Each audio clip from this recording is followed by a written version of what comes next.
ସମ୍ବଲପୁରରେ ବରଯାତ୍ରୀ ଗାଡ଼ି ଦୁର୍ଘଟଣା, ମିଳିଲା 6 ମୃତକଙ୍କ ପରିଚୟ, ଡ୍ରାଇଭରଙ୍କ ପତ୍ତା ମିଳୁନି।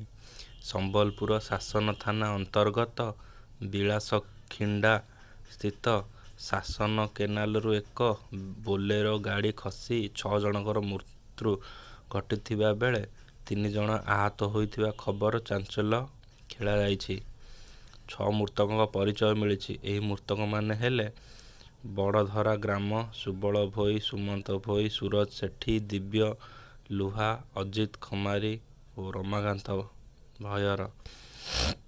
ବିଧାୟକଙ୍କ ପାଇଁ ବହୁତଳ ଅଟ୍ଟାଳିକା କଟିଲା 680 ଗଛ, ପଦା ହୋଇଗଲା ସବୁଜିମା। ରାଜଧାନୀ ଛାତି ଉପରୁ କଟାଗଲା 680 ଗଛ। ୟୁନିଟ୍ 4 ଅଞ୍ଚଳର ବିଧାୟକଙ୍କ ଲାଗି ନିର୍ମାଣ ହେବାକୁ ଥିବା ବହୁତଳ ଅଟ୍ଟାଳିକା ପାଇଁ ବିଧାୟକ କଲୋନୀରେ ଥିବା ସମସ୍ତ ଗଛକୁ ବଳି ଦିଆଯାଇଛି। ବିରୋଧ ପ୍ରତିବାଦ, ରାଜ୍ୟପାଳଙ୍କୁ ଦାବିପତ୍ର ସତ୍ତ୍ୱେ ଗଛ କଟା ଉପରେ କୌଣସି ରୋକ ଲାଗିପାରିନାହିଁ। ଆଜି 12 ଜିଲ୍ଲାରେ କୁଆପଥର ବର୍ଷା।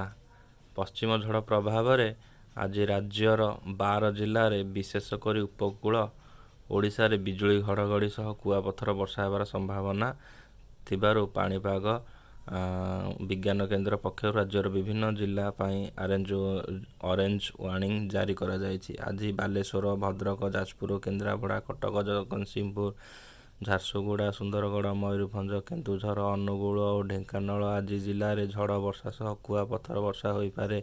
ଏଥିସହ ପୁରୀ, ଖୋର୍ଦ୍ଧା, ନୟାଗଡ଼, ଗଞ୍ଜାମ, ଗଜପତି, ବରଗଡ଼, ସମ୍ବଲପୁର, ଦେବଗଡ଼ ଓ ବୌଦ୍ଧ ଆଦି ଜିଲ୍ଲାରେ ଝଡ଼ ବର୍ଷା ସହ 40ରୁ 50 କିମି ବେଗରେ ପବନ ବହିବ। ଏଣୁ ଏହି 9 ଜିଲ୍ଲା ପାଇଁ ପାଣିପାଗ କେନ୍ଦ୍ର ପକ୍ଷରୁ ୟେଲୋ ୱାର୍ଣ୍ଣିଂ ଜାରି ରହିଛି।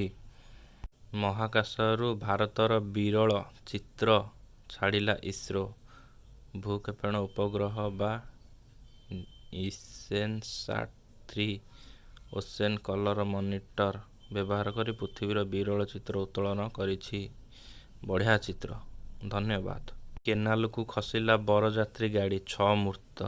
ସମ୍ବଲପୁର କେନାଲକୁ ବରଯାତ୍ରୀ ଗାଡ଼ି ଖସି ପଡ଼ିବାରୁ 6 ଜଣଙ୍କର ମୃତ୍ୟୁ ହୋଇଥିବା ଜଣାପଡ଼ିଛି। ଗତକାଲି ବିଳମ୍ବିତ ରାତିରେ ଏହି ଘଟଣା ଘଟିଛି। ଗାଡ଼ିଟି ଭାରସାମ୍ୟ ହରାଇ ଶାସନ କେନାଲକୁ ଖସି ପଡ଼ିବାରୁ ପାଣିରେ ବୁଡ଼ି 6 ଜଣଙ୍କର ମୃତ୍ୟୁ ହୋଇଥିବା ବେଳେ 2 ଜଣ ଆହତ ହୋଇଛନ୍ତି। ଏଥିସହିତ ଜଣେ ନିଖୋଜ ଥିବା ସୂଚନା ମିଳିଛି।